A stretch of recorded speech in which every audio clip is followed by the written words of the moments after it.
ഇന്ന് ഞാൻ പറയാൻ ഉദ്ദേശിക്കുന്ന കാര്യം ആക്ച്വലി എല്ലാവരും അതിനുള്ള ഉത്തരം തേടി നടക്കുന്നവരാണ്. എന്താണെന്നല്ലേ, എന്തുകൊണ്ടാണ് നമുക്ക് ദുഃഖങ്ങൾ ഉണ്ടാവുന്നത്, അല്ലെങ്കിൽ നമ്മൾക്ക് എന്തുകൊണ്ടാണ് വിഷമങ്ങൾ ഉണ്ടാവുന്നത് എന്നുള്ളത് നമ്മളിങ്ങനെ എപ്പോഴും ചിന്തിക്കാറുണ്ട്. അതായത് ഈശ്വരനെ ഭജിക്കുന്നവരാവട്ടെ, അവർ ചിന്തിക്കുന്നത് എന്താണെന്ന് വെച്ച് കഴിഞ്ഞാൽ, ഇത്രയും ഭഗവാനെ ഭജിച്ചിട്ടും എന്തുകൊണ്ടാണ് എനിക്ക് ദുഃഖമുണ്ടാവുന്നത്.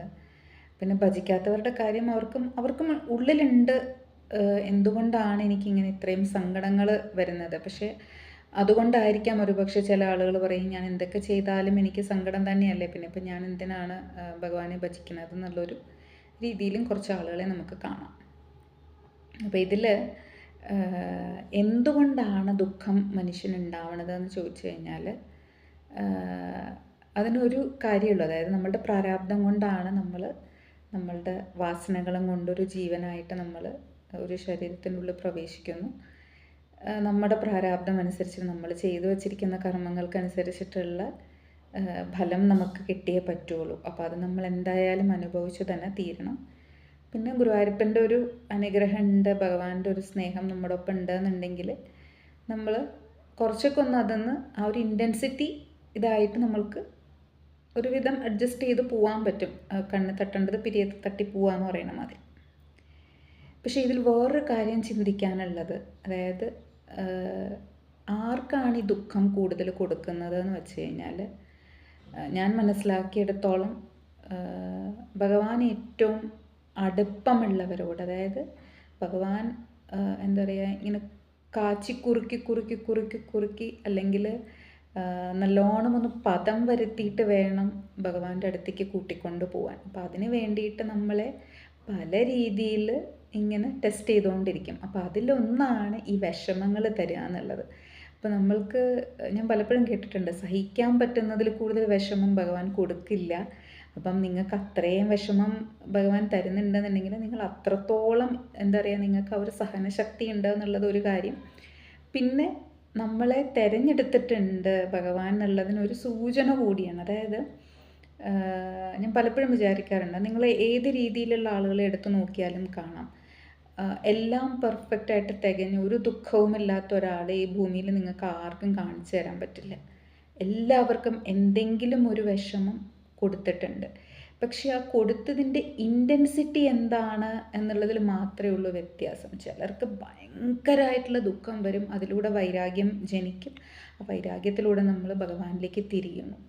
അപ്പോൾ ആ ഒരു ഇൻറ്റൻസിറ്റിയിൽ നമുക്ക് കിട്ടിയിട്ടുണ്ട് എന്നുണ്ടെങ്കിൽ ഭാഗ്യവാന്മാരെ. കാരണം ഭഗവാന്റെ അടുത്തേക്ക് ഭഗവാൻ നമ്മളെ സ്വീകരിക്കാൻ റെഡിയായിരിക്കുകയാണ്.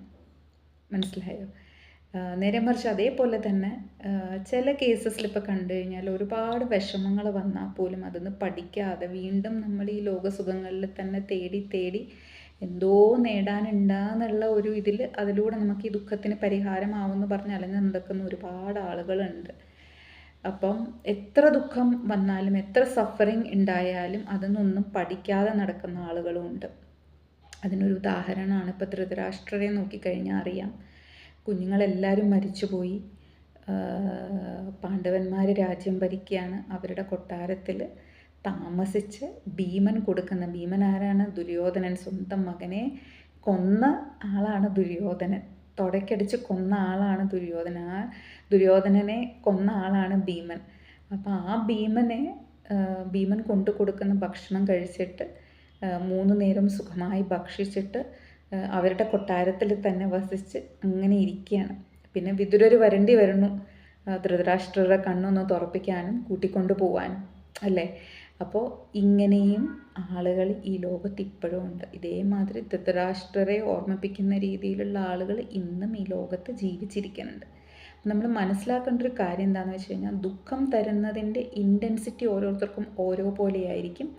അത് നമ്മൾ എത്ര കൂടുതൽ താങ്ങാൻ പറ്റുമോ അതനുസരിച്ചിട്ടാണ് നമുക്ക് ദുഃഖവും തരുന്നത്. പക്ഷേ അതിൻ്റെ അർത്ഥം ഭഗവാൻ നമ്മളെ ഉപേക്ഷിച്ചു എന്നല്ല, ഭഗവാൻ നമ്മളെ സ്വീകരിച്ചു എന്നാണ്.